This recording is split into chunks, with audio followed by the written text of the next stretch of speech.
Hello friends, welcome to crazy GK trick. Daily current affair session में आप सभी का स्वागत है। आज है 28 जनवरी 2022 और ये जो करंट अफेयर है सभी प्रतियोगी परीक्षाओं के लिए महत्वपूर्ण है। तो पूरे सेशन को बहुत ध्यान सुनिए। लास्ट में मैं आपसे कुछ इंपॉर्टेंट क्वेश्चंस करूंगा जिसका आंसर आपको कमेंट बॉक्स पे करना है। पीडीएफ प्राप्त करने के लिए आप हमारी टेलीग्राम लिंक को ज्वाइन कर सकते हैं जिसका लिंक आपको डिस्क्रिप्शन बॉक्स में दिया गया है। देखिए फ्रेंड्स, आज का सबसे पहला इंपॉर्टेंट करंट अफेयर ये रहा। हाल ही में भ्रष्टाचार धारणा सूचकांक 2021 में भारत की रैंक क्या है? देखिए, भारत की रैंक 85 है। दोस्तों, ये जो भ्रष्टाचार धारणा सूचकांक है इसको कौन जारी करता है? ये ट्रांसपेरेंसी इंटरनेशनल के द्वारा जारी की जाती है। अब आपसे पूछा जा सकता है कि ट्रांसपेरेंसी इंटरनेशनल किस देश की संस्था है? तो देखिए, ये जर्मनी देश की संस्था है। इन्होंने हाल ही में करप्शन परसेप्शंस इंडेक्स को जारी किया है। 180 देश में भारत का 85 प्लेस है। दोस्तों, ये जो रैंकिंग होती है देशों के पब्लिक सेक्टर में भ्रष्टाचार के आधार पर बनाई जाती है। दोस्तों, यहां पे मैं आपको 2 पॉइंट समझाऊंगा। देखिए, यदि 0 होगा तो 0 का मतलब होता है कि ये जो देश है बिल्कुल से भ्रष्ट है। यदि 100 का स्कोर है फ्रेंड्स, तो इसका ये मतलब है देश स्वच्छ है। भारत ने कितना अंक हासिल किया है? भारत ने 40 अंक हासिल किया है। दोस्तों, बात करें, भारत 2020 में 86 प्लेस पे था। 2019 में भारत 80 प्लेस पे था। इस बार भारत की रैंक जो है वो गिरी है और भारत 85 स्थान पे पहुंच चुका है। दोस्तों, आइए मैं आपको भ्रष्टाचार धारणा सूचकांक के बारे में सभी इंपॉर्टेंट डिटेल शेयर करता हूं। देखिए, रैंकिंग में 3 देश टॉप पर हैं। सबसे पहला है डेनमार्क, दूसरा फिनलैंड और तीसरा है न्यूजीलैंड। तो देखिए, ये 3 देश जो है टॉप पर हैं। इनका स्कोर 88 है। दोस्तों, ये संयुक्त रूप से पहले स्थान पर हैं। दोस्तों, हमारे पड़ोसी मुल्कों में बात करें तो कौन सा देश है जो अच्छी स्थिति में है? हमारे पड़ोसी देश में भूटान सबसे अच्छी स्थिति में है। इसने 68 अंकों के साथ 25वें नंबर पर है ये। देखिए, पाकिस्तान की बात करें तो पाकिस्तान जो है 140 स्थान पे पहुंच चुका है। 16 नंबर नीचे पहुंचकर 140वें स्थान पर पहुंच चुका है। देखिए, चीन की बात करें तो चीन ने अपनी स्थिति को सुधार किया है। पिछले साल की रैंकिंग में 78 इसकी रैंक थी, लेकिन इस साल ये 66 प्लेस पे पहुंच चुका है। इसके अलावा हमारे और भी पड़ोसी देश हैं। तो देखिए, श्रीलंका जो है 102 स्थान पर है, नेपाल 117 स्थान पर है और बांग्लादेश 147 प्लेस पर है। दोस्तों, मैं आपको बताने वाला हूं किन देशों में करप्शन सबसे ज्यादा है, भ्रष्टाचार सबसे ज्यादा है। तो देखिए, भ्रष्टाचार सबसे ज्यादा साउथ सूडान में है। साउथ सूडान की रैंक 180 है, सबसे आखिरी है और साउथ सूडान ने 11 अंक हासिल किए हैं। सीरिया 179 रैंक पर है, इसने 13 अंक हासिल किए हैं। सोमालिया 178 प्लेस पर है। Venezuela 177, Yemen 176, north Korea 175, Afghanistan 174 rank पर है। तो देखिए, इन सभी पॉइंट्स को याद रखिएगा, एग्जाम में आपसे इससे रिलेटेड प्रश्न जरूर पूछे जा सकते हैं। दोस्तों, ये जो सूचकांक है ट्रांसपेरेंसी इंटरनेशनल के द्वारा जारी किया जाता है। तो मैं आपको ट्रांसपेरेंसी इंटरनेशनल के बारे में सारी इंपॉर्टेंट डिटेल्स शेयर करने वाला हूं। तो देखिए, यह एक गैर सरकारी संगठन है, गैर सरकारी ऑर्गेनाइजेशन है, ठीक है, नॉन गवर्नमेंटल ऑर्गेनाइजेशन है। देखिए, इसकी स्थापना कब हुई आपसे पूछा जा सकता है। 1993 में इसकी स्थापना हुई थी। इसका हेडक्वार्टर कहां पर है? बर्लिन, जर्मनी में इसका हेडक्वार्टर है। इसका मेन फंक्शन क्या है? तो दोस्तों, भ्रष्टाचार के उपायों के खिलाफ कार्रवाई करना, आपराधिक गतिविधियों को रोकने के लिए कार्य करना इसका प्रमुख उद्देश्य है। इसका एक इंपॉर्टेंट ऑब्जेक्टिव है। देखिए फ्रेंड्स, अगला महत्वपूर्ण करंट अफेयर आपके सामने रहा। हाल ही में केंद्र सरकार के द्वारा पीएमसी बैंक और किस बैंक के विलय की मंजूरी दे दी है? तो देखिए, पीएमसी बैंक और यूनिटी स्मॉल फाइनेंस बैंक की विलय की मंजूरी दे दी गई है। दोस्तों, पीएमसी बैंक की भारत में सभी शाखाएं 25 जनवरी 2022 को unity small finance bank limited की ब्रांचेस के रूप में कार्य करेंगी। दोस्तों, मैं आपकी जानकारी के लिए बता दूं, इसके पहले दिसंबर 2021 में आरबीआई के द्वारा पीएमसी बैंक पर प्रतिबंध जो है मार्च 2022 तक बढ़ा दिया गया था। यहां पर बात आई है आरबीआई की, तो मैं आपको आरबीआई के बारे में इंपॉर्टेंट डिटेल शेयर कर रहा हूं, ध्यान से सुनिएगा। देखिए, आरबीआई की जो स्थापना हुई है 1 अप्रैल 1935 को हुई है। 5 करोड़ रुपए की पूंजी के साथ रिजर्व बैंक ऑफ इंडिया की स्थापना की गई। देखिए, एक कमिटी है जिसने रिजर्व बैंक ऑफ इंडिया की स्थापना के लिए सुझाव दिया था। इसे कहते हैं Hilton young committee. Hilton young committee ने आरबीआई की स्थापना के लिए सजेशन दिया था। देखिए, इसका राष्ट्रीयकरण कब किया गया है? इसका नेशनलाइजेशन 1 जनवरी 1949 को इसका नेशनलाइजेशन किया गया है। आपसे पूछा जाए कि इसका हेडक्वार्टर कहां पर है, तो मुंबई में इसका हेडक्वार्टर है। देखिए, आरबीआई के पहले गवर्नर कौन थे, यह भी पूछा जा सकता है। तो आरबीआई के पहले गवर्नर थे सर ओसबॉर्न स्मिथ। देखिए, स्वतंत्रता के बाद भारत जब स्वतंत्र हुआ, जब राष्ट्रीयकरण हुआ, तो भारत के स्वतंत्रता के समय, इंडिपेंडेंस के समय गवर्नर कौन थे? ये थे सीडी देशमुख। दोस्तों, आप सोच रहे होंगे कि वर्तमान आरबीआई के गवर्नर कौन है, तो ये हैं शक्तिकांत दास। ये भारत में आरबीआई के 25वें गवर्नर है। पूछा जा सकता है, इन सभी पॉइंट्स को याद रखिएगा। देखिए फ्रेंड्स, अगला महत्वपूर्ण करंट अफेयर आपके सामने रहा, बहुत ध्यान सुनिएगा। भारत का पहला ग्राफीन इनोवेशन सेंटर किस राज्य में स्थापित किया जाएगा? तो देखिए, कहां पे स्थापित किया जाएगा, बहुत ध्यान सुनिएगा। यह स्थापित किया जाएगा केरल में। देखिए, किनके सहयोग से इसे स्थापित किया जा रहा है, तो digital university Kerala, CMET Trichur के साथ मिलकर केरल में पहला ग्राफीन इनोवेशन सेंटर स्थापित किया जाएगा। दोस्तों, ये ग्राफीन होता क्या है, मैं आपको समझाता हूं। देखिए, ग्राफीन जो है कार्बन का ही एक फॉर्मेट है, कार्बन का ही एक फॉर्म है। ये दुनिया का सबसे पतला और ये मजबूत पदार्थ है। ठीक है, इसमें क्या होता है फ्रेंड्स, हाई यानी उच्च विद्युत चालकता होती है, हाई इलेक्ट्रिकल कंडक्टिविटी होती है। देखिए, भारत के ये इलेक्ट्रॉनिक्स और आईटी मंत्रालय के द्वारा इस परियोजना को 86.41 करोड़ रुपए की मंजूरी दी गई थी। दोस्तों, वर्तमान में इलेक्ट्रॉनिक्स और आईटी मंत्री कौन है, आपसे पूछा जा सकता है। ये है अश्वनी वैष्णव, और अश्वनी वैष्णव भारत के रेल मंत्री भी हैं। इन सभी पॉइंट्स को ध्यान से सुनते जाइए और नोट कीजिएगा। दोस्तों, अब मैं आपको पहला नॉलेज बूस्टर देने वाला हूं, और पहला नॉलेज बूस्टर है हाल ही में हुए निधन, हाल ही में हुए डेथ के बारे में बात करेंगे। देखिए, सबसे पहले हैं हरिपाल सिंह आहलूवालिया। तो हरिपाल सिंह आहलूवालिया ये पर्वतारोही हैं जिनका हाल ही में निधन हुआ है। देखिए, ये नाम याद रखिएगा, उनके क्षेत्र याद रखिएगा, एग्जाम में ऐसे ही क्वेश्चन पूछे जाएंगे। दूसरे हैं फ्रेंड्स साओली मित्रा, ये प्रसिद्ध बंगाली रंगमंच कलाकार हैं। चलिए, प्रो MK प्रसाद, तो ये प्रसिद्ध पर्यावरणविद थे जिनका हाल ही में निधन हुआ है। नेक्स्ट है नारायण देवनाथ। तो नारायण देवनाथ का संबंध, ये बंगाली कॉमिक्स कलाकार थे।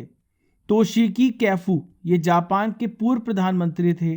नेक्स्ट है फ्रेंड्स इब्राहिम बाउकर कीता, ये माली के पूर्व राष्ट्रपति थे जिनका हाल ही में निधन हुआ है। सेवेंथ है फ्रेंड्स शांति देवी। शांति देवी सामाजिक कार्यकर्ता थी जिनका निधन हुआ है। आखिरी में बात करेंगे मोस्ट इंपॉर्टेंट, पंडित बिरजू महाराज, ये कथक नर्तक थे जिनका हाल ही में डेथ हुआ है। देखिए फ्रेंड्स, अगला महत्वपूर्ण करंट अफेयर आपके सामने रहा, बहुत ध्यान से सुनिए। चीरू 2Q22 नौसेना अभ्यास किन देशों के बीच में हाल ही में शुरू हुआ है? तो देखिए, ये चीन, रूस और ईरान तीनों देशों के बीच में यह अभ्यास शुरू हुआ है। देखिए कि यहां पर आप नाम से ही पता कर सकते हैं कि कौन से देश इस अभ्यास में शामिल हैं। देखिए, CS से हो जाएगा चाइना, I से हो जाएगा ईरान, और रूस से हो जाएगा रशिया। इन तीनों देशों को याद रखिएगा। ये कहां पे आयोजित हो रहा है? तो ये ओमान की खाड़ी में चीरू अभ्यास आयोजित किया जा रहा है। ये देश क्या कर रहे हैं फ्रेंड्स? अपने सैन्य सहयोग को गहरा करने के अवसर की तलाश कर रहे हैं। दोस्तों, यहाँ पे युद्ध अभ्यास की बात आ रही है, तो मैं आपको भारत और विश्व के देशों के बीच में युद्ध अभ्यास के बारे में बताने वाला हूं। तो सबसे पहला है फ्रेंड्स वायुसेना अभ्यास डेजर्ट नाइट, ये भारत और फ्रांस के बीच में होता है फ्रेंड्स। भारतीय नौसेना, थल सेना और वायुसेना के बीच में अभ्यास एम्फेक्स होता है।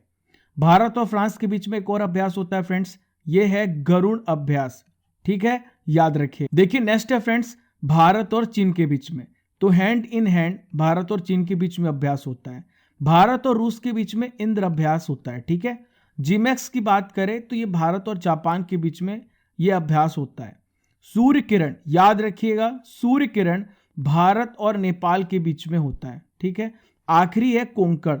कोंकण होता है भारतीय नौसेना और ब्रिटेन की रॉयल नेवी के बीच में। चलिए friends, next important current affairs की ओर बढ़ते हैं। अंतरराष्ट्रीय सीमा शुल्क दिवस कब मनाया जाता है?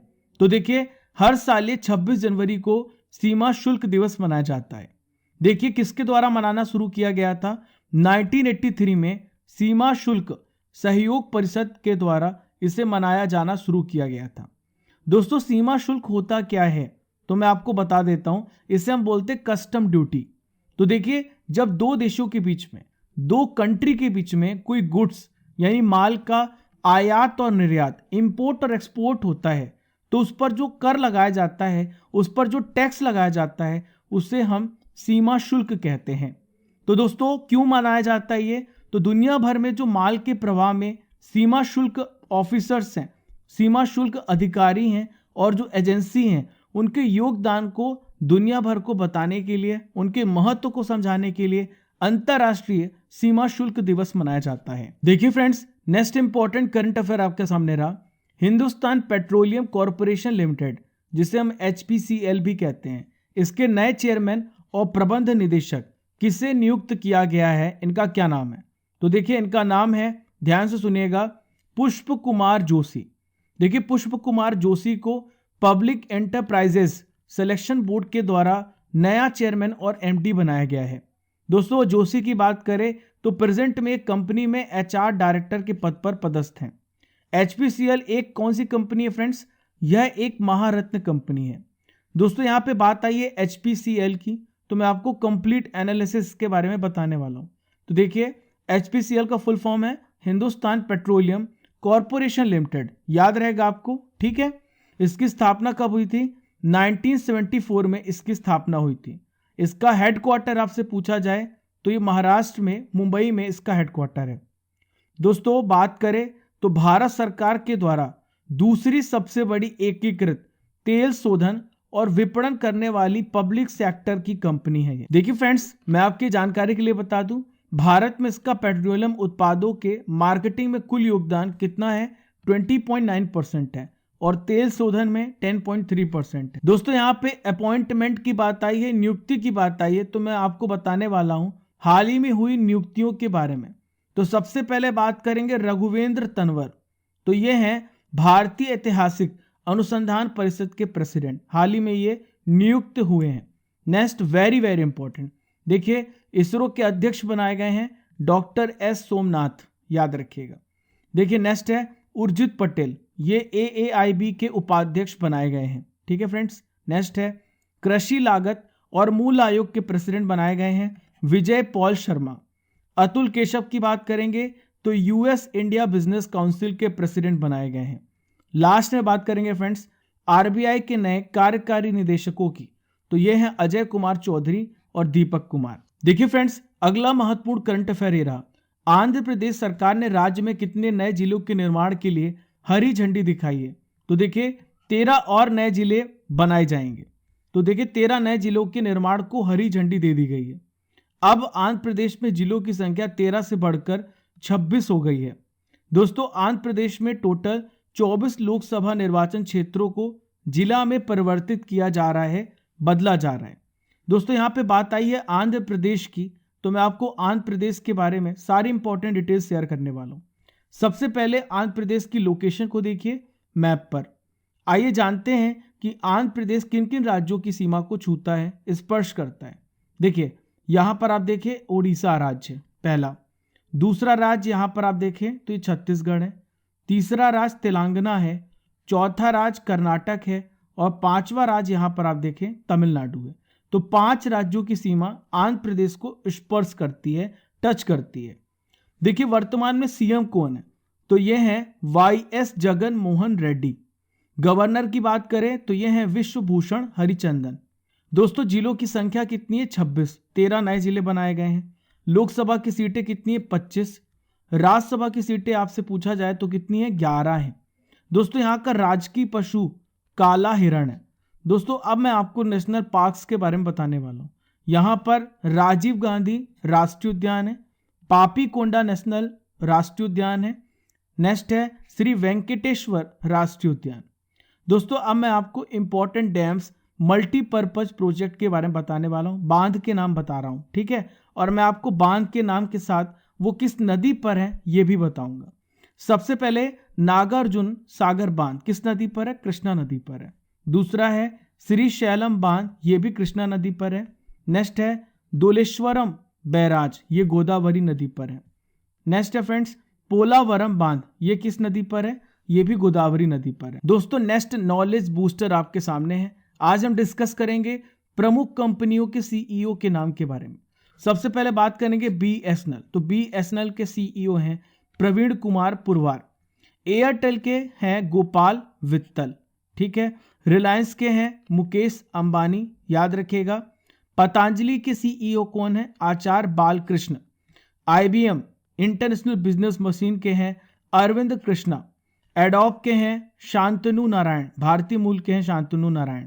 ट्विटर के हाल ही में सीईओ बनाए गए हैं पराग अग्रवाल। चलिए फ्रेंड्स अगले महत्वपूर्ण करंट अफेयर्स की ओर बढ़ते हैं। नेक्स्ट है किसने 27 जनवरी 2022 को वर्चुअल फॉर्मेट में पहले भारत मध्य एशिया शिखर सम्मेलन की मेजबानी की है?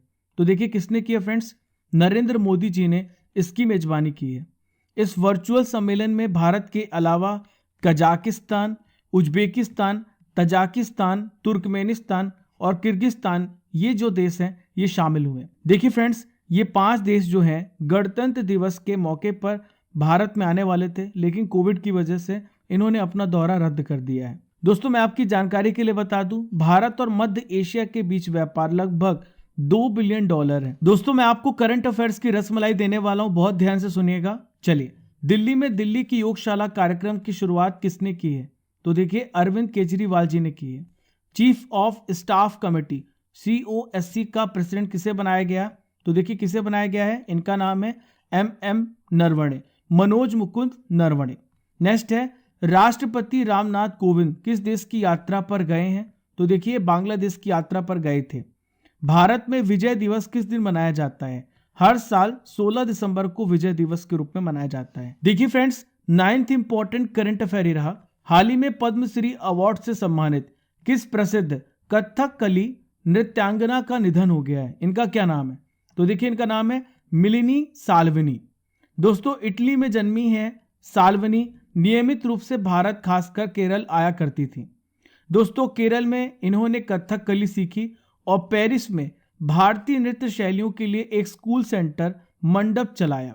दोस्तों इनके प्रयासों, इनके योगदान की वजह से इन्हें 2019 में पद्मश्री पुरस्कार से सम्मानित किया गया है। देखिए फ्रेंड्स यहाँ पे पद्म पुरस्कार की बात आई है तो मैंने आपको हाल ही में पढ़ाया था 128 लोगों को पद्म पुरस्कार से नवाजा गया है। कब? गणतंत्र दिवस के मौके पर, जिसमें 4 लोगों को पद्म विभूषण और 17 लोगों को पद्म भूषण और 107 लोगों को पद्मश्री पुरस्कार से सम्मानित किया गया है। दोस्तों आज का आखिरी इंपॉर्टेंट करंट अफेयर रहा। इंटरनेशनल मॉनेटरी फंड IMF ने चालू वित्त वर्ष के लिए भारत के विकास दर के अनुमान को घटाकर कितने प्रतिशत कर दिया है? तो देखिए 9% कर दिया है। पहले इसने 9.5%, पहले संस्था ने 9.5% भारत की वृद्धि दर रखी थी, लेकिन अब घटाकर 9% कर दिया है। दोस्तों यहाँ पे IMF की बात आई है तो मैं आपको IMF के बारे में इंपॉर्टेंट डिटेल शेयर करने वाला हूँ। देखिए IMF की स्थापना क्यों की गई, क्या ऑब्जेक्टिव है? दोस्तों सेकेंड वर्ल्ड वॉर के बाद जो भी प्रभावित देश थे उनको वापस से रिकंस्ट्रक्ट करना था, यानी उनका पुनर्निर्माण करना था, उनकी सहायता करना था। तो दोस्तों इनकी सहायता के लिए वर्ल्ड बैंक के साथ इसकी स्थापना की गई 1945 में, ठीक है। देखिए इसमें वर्तमान में 189 सदस्य देश हैं। दोस्तों मैं आपकी जानकारी के लिए बता दूं, भारत 27 दिसंबर 1945 को IMF में शामिल हुआ था। IMF का जो प्राइमरी ऑब्जेक्टिव है वो है अंतरराष्ट्रीय मौद्रिक प्रणाली की स्थिरता को सुनिश्चित करना। दोस्तों मैं आपको best comments of the day पे लेके चल रहा हूं। सूर्या राजपूत, KR, ज्योतिरादित्य सिंह और चंदा Yadav, thank you for your valuable feedback. दोस्तों बहुत खुशी मिलती है, आप सब इतना सपोर्ट करते हैं। ऐसे ही क्रेजी जीके ट्रिक को आप सपोर्ट करते रहें, सभी दोस्तों को शेयर करते रहें, अपना फीडबैक देते रहें ताकि हम आपको बेस्ट से बेस्ट दे सकें।